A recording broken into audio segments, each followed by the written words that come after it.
Hello viewers, কেমন আছেন সবাই? আশা করি সবাই ভালো আছেন। আজকে চলে আসলাম অ্যাডোবি ইলাস্ট্রেটরের আরেকটি নতুন টিউটোরিয়াল নিয়ে। আজকে আলোচনা করব অ্যাডোবি ইলাস্ট্রেটরের ফ্রি ট্রান্সফর্ম টুল নিয়ে। আমি আছি অ্যাডোবি ইলাস্ট্রেটরের হোম পেজে। এখান থেকে আমি আসবো ক্রিয়েট নিউ। আমি একটি আর্টবোর্ড নিব, সেজন্য এখানে আর্টবোর্ডটা আমি পিক্সেল সাইজে নিব, সেজন্য এখানে আমি আগে থেকেই পিক্সেলস সেট করে রেখেছি। এখন আমি কত পিক্সেলস নিব, এখানে আমি পিক্সেল সেট করব 4000। উইথ উইথ দিলাম 4000 এবং হাইট হাইট দিব 2416। এটা আমি আমার পছন্দ মতো একটি আর্টবোর্ড নিচ্ছি। আপনারা আপনার পছন্দ মতো আপনারা আর্টবোর্ড নিতে পারেন, যেটা আপনাদের প্রয়োজন। তো এখানে ক্রিয়েট দিলাম। তো এখানে একটি আর্টবোর্ড ক্রিয়েট হয়ে গেল। তো আজকে আমি দেখাবো অ্যাডোবি ইলাস্ট্রেটরের ফ্রি ট্রান্সফর্ম টুল। এটি কোথায় আছে আসুন আমরা দেখি। ফ্রি ট্রান্সফর্ম টুলটি আছে এই যে এখানে আমার উইথ টুল, তার নিচে হচ্ছে ফ্রি ট্রান্সফর্ম টুল, যার শর্টকাট হচ্ছে ই। আপনি কিবোর্ডের ই প্রেস করলেই খুব সহজেই ফ্রি ট্রান্সফর্ম টুলটি সেট হয়ে যাবে।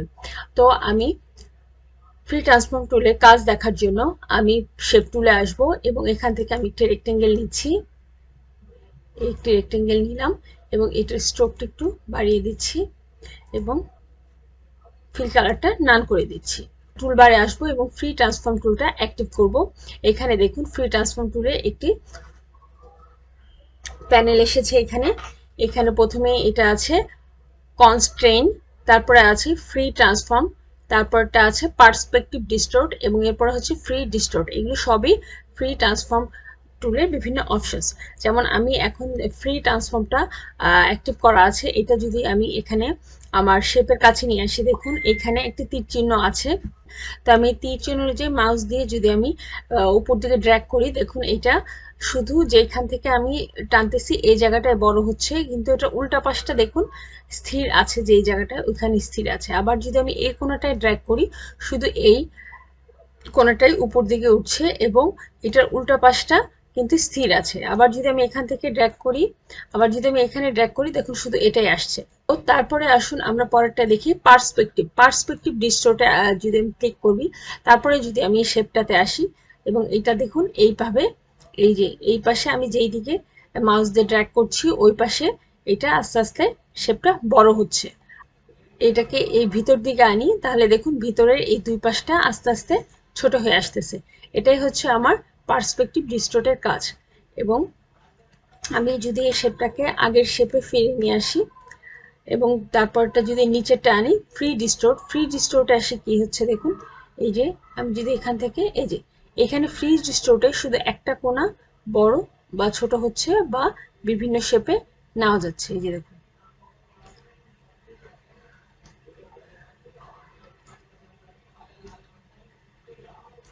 এভাবে আপনি এটা কাজ করতে পারেন। আর এই উপরে যেটা আছে কনস্ট্যান্ট, এইটা আপনাকে এই যে এটাকে ঘোরানোর কাজে ব্যবহৃত হচ্ছে। এই যে দেখুন এই কনস্ট্যান্ট অ্যাক্টিভ করার সাথে সাথে এই যে মাঝখানে একটি সেন্টার পয়েন্ট হয়ে যাচ্ছে, এই যে এভাবে এইটাকে ঘুরবে, এই শেপটাকে মাঝখানে সেন্টারে রেখে এটা ঘুরবে।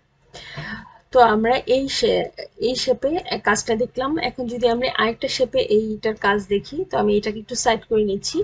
আমি আরেকটা শেপ নিচ্ছি, যদি আমি একটি ইরেজ টুল নেই এবং এটাকে আমি একটা সার্কেল ক্রিয়েট করি এবং এটা ফিল কালার দিয়ে দিই এবং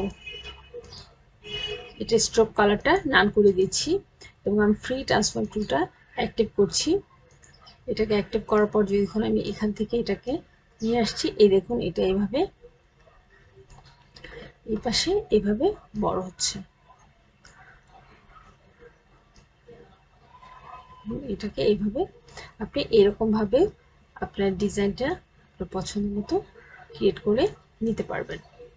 আমি লাইন সেগমেন্ট টুলে আসি এবং আমি যদি এই পোলার গ্রিড টুলটা নিই, আমি এটাকে এইভাবে একটা পোলার গ্রিড টুলটি ক্রিয়েট করি এবং আমি ফ্রি ট্রান্সফর্ম টুলে আসি। ফ্রি ট্রান্সফর্ম টুলে আসার পরে আমি যদি পার্সপেক্টিভ ডিস্টর্বটা নিই এবং এটাকে এইভাবে দিই,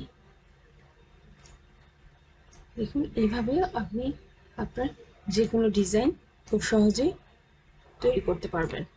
আমি কিবোর্ডে অল্টার প্রেস করে এটাকে একটু কপি করলাম এবং এটাকে নিচেরটাকে আমি একটু ঘুরিয়ে দিচ্ছি।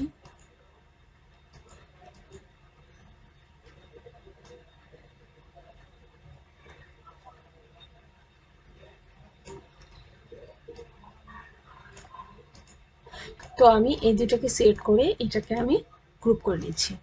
তো দেখুন এইভাবেও আপনি আপনার যে কোনো ডিজাইন খুব সহজেই ক্রিয়েট করে ফেলতে পারবেন।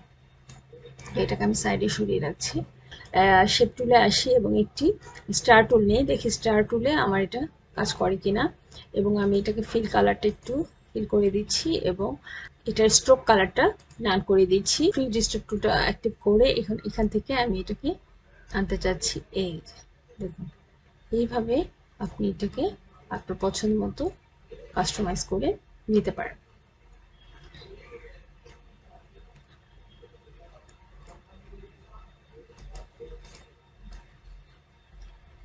তো এতক্ষণ আমরা বিভিন্ন শেপে দেখলাম যে কিভাবে আমাদের ফ্রি ট্রান্সফর্ম টুলটা কাজ করে। এখন আমি টাইপ টুলে আসব এবং এখানে একটি টাইপ করব ফ্রি ট্রান্সফর্ম।